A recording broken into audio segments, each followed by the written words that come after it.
성경 말씀을 읽다가 이렇게 하나님께서 명확하게 찝어서 너를 향한 말씀이다. 혹은 우리가 그 말씀 그대로를 이렇게 붙잡으면서 이 말씀이 내게 그대로 이루어지기를 소원하게 되는 그런 말씀을 이렇게 만날 때마다 마음이 아주 뜨거워지고 주님 앞에 믿음을 다시 한번 이렇게 모아보게 되는 그런 기회가 되는 것 같습니다. 이 말씀이 그렇습니다. 하나님께서 저와 여러분들 삶에 오늘 솔로몬에게 약속하셨던 것처럼 우리가 주님 앞에 스스로 겸손해져서 스스로 겸비하여서 주님 앞에 나아가게 될 때 주님께서 우리에게 허락하여 주시는 회복과 번성케 하심이 누려지게 되었으면 좋겠습니다. 솔로몬이 그의 삶에서 성전을 완공한 것은 이스라엘 온 역사를 통해서도 아주 특별한 하나님을 향한 고백과 또 의미 있는 열매라고 싶습니다. 그가 그런데 이 성전을 지었을 때도 보면 예배를 드려요. 그래서 가만히 역대하를 다시 읽어가면서 솔로몬 성전, 솔로몬 지혜 이렇게도 생각할 수 있지만 솔로몬 예배 이렇게 생각할 수 있겠다는 생각이 들었어요. 세상에 이스라엘 여기 성경 말씀에 1,000번제를 드린 사람이 누가 있으며 그리고 이렇게 큰 대규모의 예배와 기간을 가지고 예배했던 사람을 또 찾을 수가 있을까? 가만히 묵상해 보니까 흔치 않은 것 같습니다. 물론 뒤에 요시아나 이런 사람들이 종교 개혁에 가까운 일을 하기도 하지만 이렇게 마음을 다해서 예배하고 진심으로 구했던 것에 대해서 가만 보면 솔로몬은 예배로 이렇게 대단하구나. 일천번제도 그렇고 성전을 지을 때도 그렇고 그랬구나. 그리고 그의 응답에 그의 기도에 하나님께서 응답해 주신 거구나.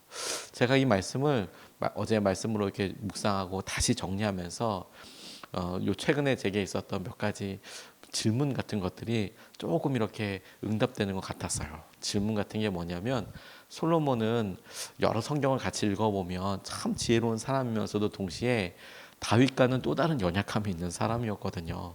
예를 들어서 그에게 아내가 아주 많았다든지 1,000명 이렇게 이야기하는 좀 상상을 넘어서는 그렇다든지 조약을 맺었다든지 그의 시기에 우상 숭배를 하였다든지 이런 얘기들이 이렇게 막 번듯이 볼 수 있는 장면들이 많이 나오는데도 불구하고 그의 삶은 최전성기다. 물론 다윗에게 있어서 하나님께서 하시던 약속 때문에 솔로몬을 지켜주신 것도 있지만 제가 어제 말씀을 마무리 쭉 하면서 그동안의 역대 하를 이렇게 읽으면서 솔로몬을 보면서 솔로몬 어떻지? 라고 생각할 때 그가 연약해도 두려워도 하나님께서 예배를 통해서 주셨던 이런 말씀이 있었기 때문에 그것을 의지할 때마다 하나님께서 그에게 기회를 주시고 기회를 주신 건가 보다 이런 생각까지 들더라고요.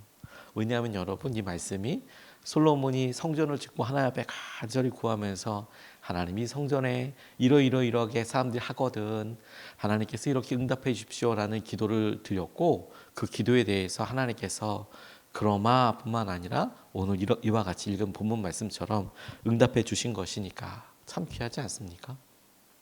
주님께서 이렇게 약속하셨다고 이야기하는 것은 레위기서에서 약속하신 것과 또 다른 의미가 있어요.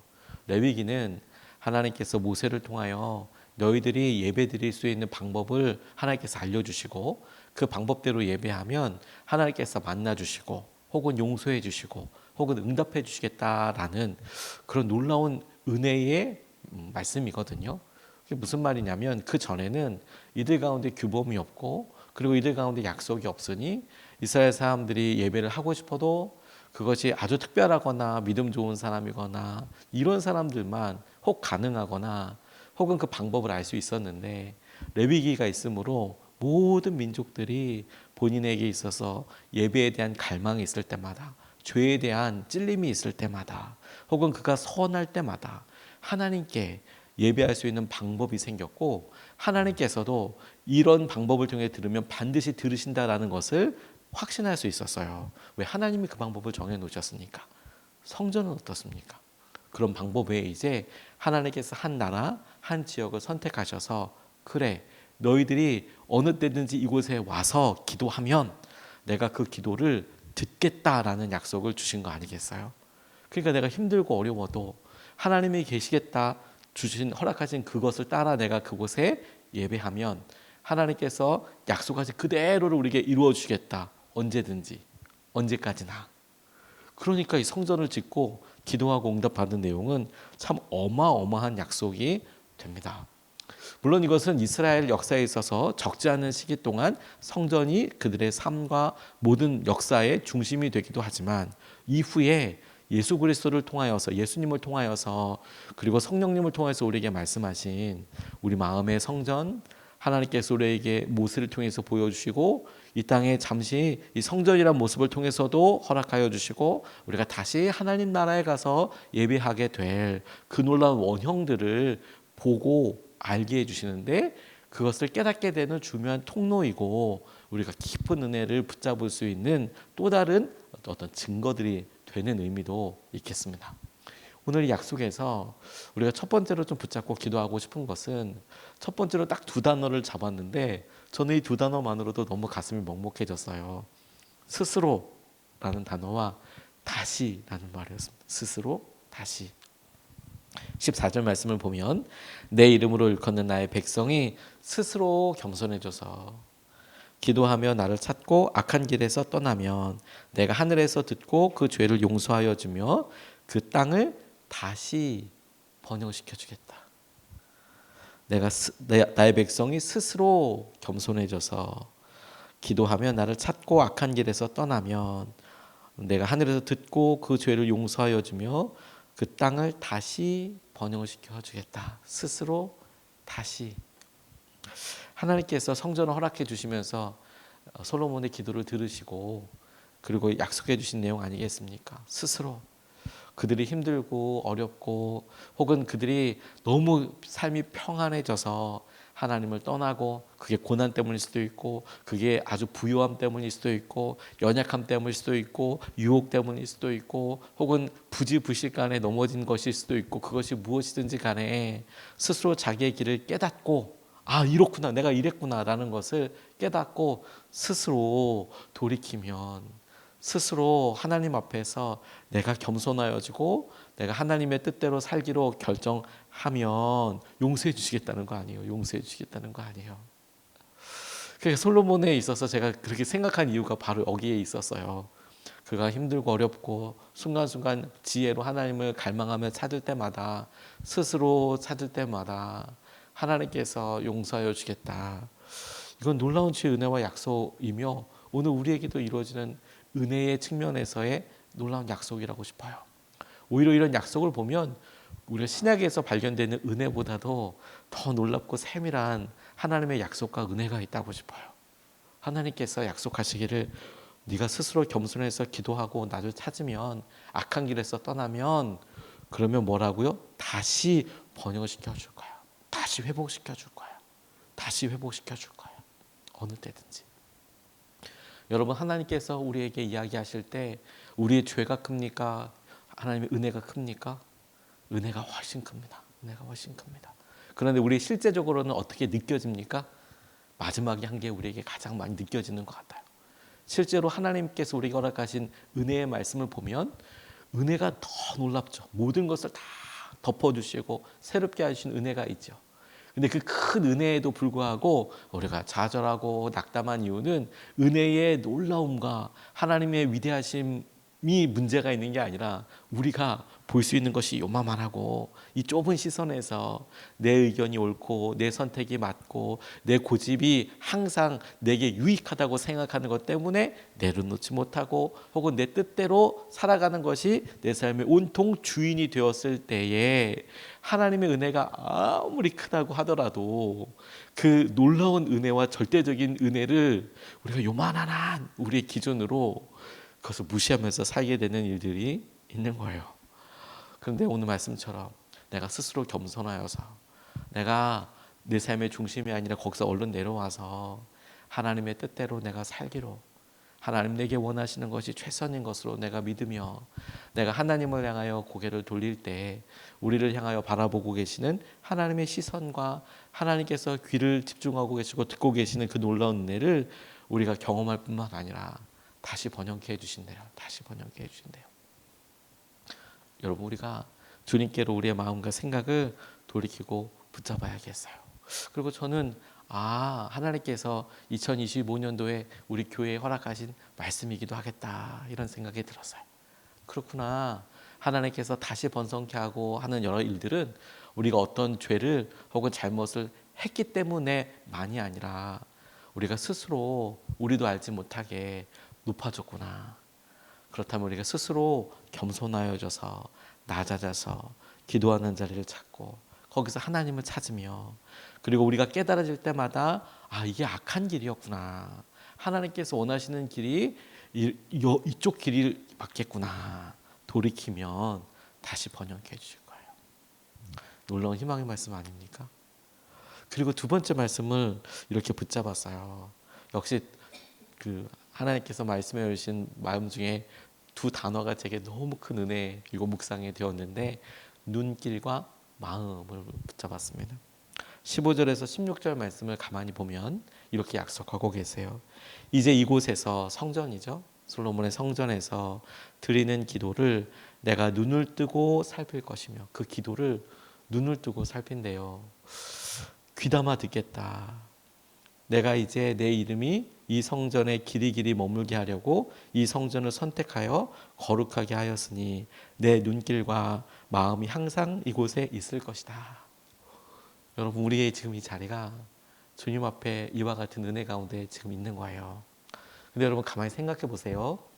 기도하는 것을 여러분들이 조금 우리가 황망하긴 하지만, 여러분들이 만약에 하나님이라고 생각할 때 기도는 듣는 겁니까, 보는 겁니까? 그러니까 여러분들이 만약에 하나님이라고 이렇게 그냥 생각을 해서 우리 앞에 기도하는 그런 사람이 있잖아요. 그럼 기도는 듣는 겁니까, 보는 겁니까? 들리는 겁니까, 보여지는 겁니까? 우리가 기도할 때 춤으로 합니까, 아니면 말로 합니까? 말로 하지 않습니까? 마음으로 하지 않습니까? 근데 지금 기도에 대해서 어떻게 하신다고요? 눈을 뜨고 살필 거래요. 기도는 눈을 뜨고 살펴야 되는 겁니까? 뒤에 귀담아 주신다는 말은 너무 그렇지, 우리의 기도를, 우리의 마음의 고백을 귀담아 주신대요. 너무 감사하죠. 근데 그 앞에 눈을 뜨고 살피신대요. 우리 기도할 때 여러분 어떻게 합니까? 제가 움직이는 최소한 것을 그냥 움직이는 정도, 이게 의미 있고 이게 눈을 뜨고 살펴주셔야 될 그런 일일까요?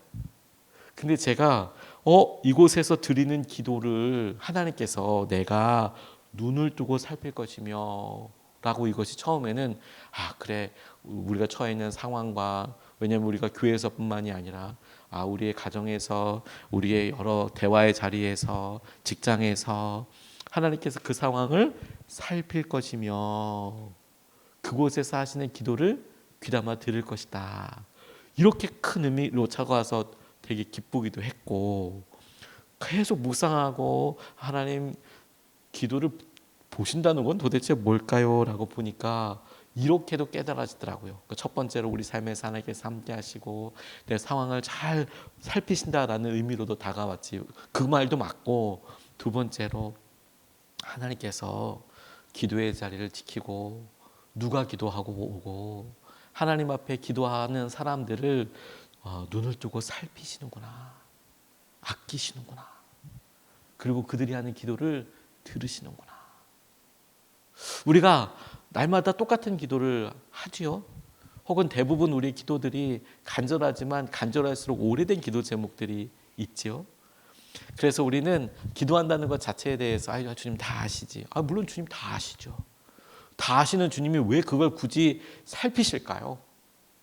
그것은 여러분, 우리가 하나님께서 우리와 아주 친밀하게 바로 옆에 계셔서 똑같이 살피시고 똑같은 것을 듣고 우리의 마음을 다 공감하실 뿐만 아니라 그런 모든 상황에서도 더 놀라운 하나님의 인도하심과 이끄심을 허락하여 주신다라는 것을 알 수 있도록 하는 약속이면서 동시에 우리가 우리 삶에 변하지 않을 것 같고 반복되는 것 같은 삶 속에서도 하나님께서 우리에게 허락하신 너 기도하면 응답 받을 거야, 이런 모습에 반응하여 기도하는 것 자체를 주님께서 눈을 뜨고 살피신다는 거예요.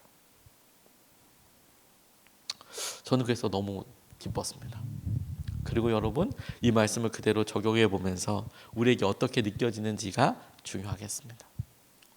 만약에 우리가 사람의 목소리가 아니라 내가 너 지켜보겠어 라는 말을 이렇게 글로 봤다고 싶어 봐봐요, 여러분.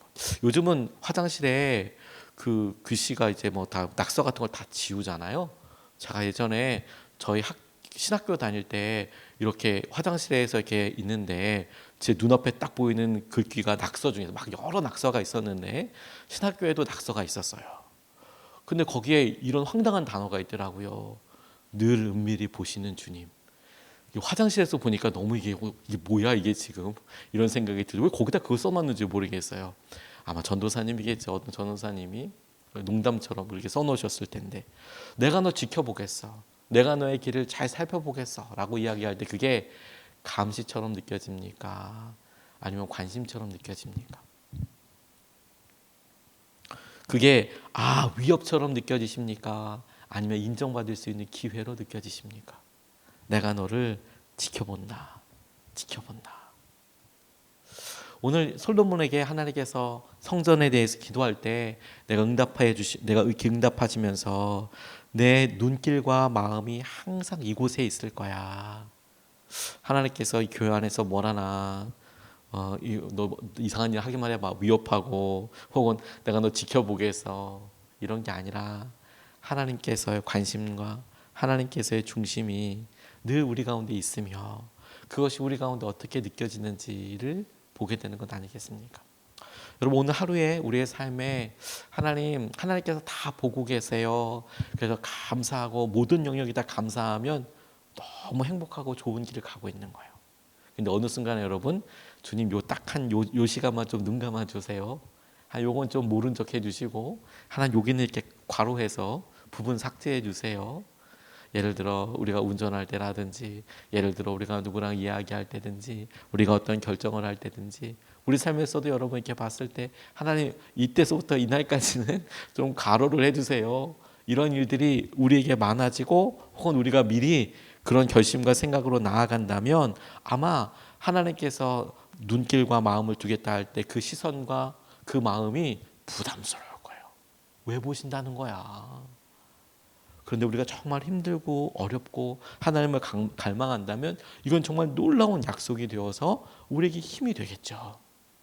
이건 우리의 마음과 태도이면서 동시에 하나님과의 관계를 살펴볼 수 있는 중요한 진단 질문이 되고 그래서 그것을 따라서 하나님 앞에 반응할 수 있겠다라고 싶습니다. 제가 이런 시선 하나님의 사랑 빼면 사실 아무것도 다가오지 않아요. 그러니까 사랑을 빼면 누군가의 시선이라는 것은 관계와 사랑을 빼면 부담스럽죠. 그렇죠? 근데 사랑을 생각하고 관계를 생각하면 이 시선은 너무 아름다운 관심이 되는 것 아니겠습니까? 제가 예전에 목회하던 곳에 장금자 성도님이라는 분이 계셨어요. 이분이 몇 명 안 되는 우리 동네에 참 유명하신 뭐 몇 명 안 되니까 서로 깊은 영향력을 주고 받죠. 제가 목회하고 있었던 곳은 새 마을을 이렇게 커버한다고 그래야 되나? 새 마을에 통해서 우리 교회 하나밖에 없었거든요. 그래서 그 교회가 저희가 가서 이제 다 신방하기도 하고 인사 뵙기도 하고 그러는데 서로도 다 친하세요. 일 같이 해야 되기 때문에 전체가 43명인 동네였으니까 새 마을 다 합해서 43명이었으니까 뭐 인구가 그렇게 많거나 그렇지 않죠.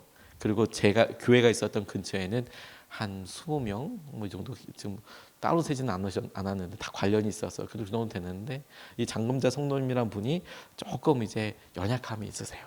그래서 누구에게나 다 반말을 하세요. 아마 나쁜 의도가 아니라 이분은 이제 딱 장착된 언어가 다 반말이에요. 나이가 본인 또 몇 살냐고 물어보면 자기 나이는 잘 모르시지만 많다고만 이야기를 하세요. 진짜 모르시는 건지 아니면 그렇게 이야기하는 건지 잘 모르겠어요. 그래서 그냥 다 반말이에요. 다 반말하시고. 근데 뭐 그 악의가 있는 건 아니고 그냥 다 같은 나이 또래라고 생각을 하시는 독특한 정신 연령을 갖고 계신 분이었어요. 한 번은 그 집 딸이 이제 마을에서 읍내에서 이렇게 운동회가 있는데 그 운동회 날짜를 갖다가 몇 주 전부터 이야기를 하시고 그날 운동회라고 우리 은정이 그 운동회라고 이렇게 얘기하면서 같이 가시자고 태워다 드리겠다고 같이 가시자고 그랬거든요. 근데 저희 마을은 사람이 별로 없었지만 그런 마을들이 모여서 읍에 가서 예배 같이 이렇게 보니까 읍은 좀 제법 크더라고요. 적어도 43명보다는 훨씬 많잖아요. 거기 아이들이 모아졌으니까 애들이 제법 많더라고요, 당시에는. 근데 애들이 막 그 똑같은 새까만 애들이 막 뛰어다니니까 이게 남잔지 여잔지도 구분이 안 되고 제 생각에는 잘 구분도 안 되고 누가 누군지도 잘 구분이 안 되는데 우리 장금자 성도님 앞에 있는 사람이 몇 살인지도 잘 모르시고 무조건 밤마다 하시던 그 분이 정말 소머즈처럼 띠디디디디디디디디 자기 딸을 딱 저기 은정이 있다고 딱 찾아내시더라고요. 저기 우리 딸 있다고. 제가 그거 보고 사실 되게 놀랐어요. 물론 저도 저희 딸이 있어서 어디 이렇게 가면 혹은 어디 이렇게 있으면 어딨나 보고 찾아내기도 하지만 제가 그분을 보고 찾으시면서 너무 좋아라 하시는 것을 보고 제가 새삼 이 사랑의 능력과 은혜에 대해서 제가 그때 정말 깊이 마음속에 보았어요. 와, 그렇지. 사랑으로 보면 다 찾아내고 이런 눈으로 보는구나. 하나님께서 우리가 어디에 있든지 우리가 아이들이 이렇게 있을 때다 부모의 눈이 거기 가 있잖아요. 마음도 가 있잖아요. 오늘 이 약속이 그 약속 아닙니까? 내가 너의 눈길과 내 마음을 이곳에 두겠다라는 말을 이렇게 고쳐 읽어보면 어떨까 싶어요. 하나님께서 이 성전에서야말로 우리의 아버지 되시는구나. 우리를 사랑해 주시고 우리를 보여주시고 우리와 함께하여 주시는 거구나. 우리가 이것을 기쁨으로 누리고 하나님께서 하시는 것을 붙잡을 수 있으면 좋겠습니다. 성령님 계시는 우리 마음 안이 성전이기도 하지만 보이는 성전이 우리에게 영적인 유익을 주는 부분들이 아주 많습니다. 왜냐하면 마음은 집중하기 어렵거든요. 어려울 때가 있잖아요. 그럴 때는 우리의 연약한 육신을 순종시켜서 교회에 와서 성전에 와서 예배하는 것이 성전만 이건 아니고 하지만 우리의 연약함을 더욱 굳세게 해주고 은혜를 북돋아주는 통로가 되는 거예요. 우리 새벽에 같이 하는 우리 믿음의 동력자분들이 주님의 눈길과 마음 앞에 항상 거하고 더 놀라운 은혜를 누리게 되시기를 주님의 이름으로 축복합니다. 두 가지 말씀을 같이 나눴습니다. 스스로 다시. 여러분 오늘 스스로 여러분들에게 드리는 도전, 하나님 내가 내 길을 돌이켜 주님이 내 삶의 중심이 되어 주십시오. 그러면 다시 번영케 해주실 거예요. 그렇습니다. 지금 스스로 다시 주님의 이 놀라운 은혜를 오늘 경험하게 해주십시오. 두 번째, 눈길과 마음. 주님 오늘 우리의 기도를 보신다고 하셨으니 이 자리를 내가 더 사모할 뿐만 아니라 우리의 상황을 주님 다 보신다고 하셨으니 우리가 마음에 있는 것을 그대로 토로하고 올려드릴 뿐만 아니라 마음이 거한다고 하셨으니 하나님께서 하시는 것을 우리 귀담아 들으셨다고 하셨으니 하나님 우리가 진심으로 주 앞에 기도하고 또 그렇게 동행하는 삶을 살게 해주십시오. 이것을 붙잡고 두 번 나눠서 같이 기도하겠습니다. 첫 번째, 주님 오늘도 우리가 주님 앞에서 겸손하게 하루를 시작하게 해주십시오. 주님 우리 삶의 중심이 되시고 주님을 믿으며 따르는 시간이 되게 하여 주십시오. 첫 번째로 우리 같이 함께 기도하시겠습니다.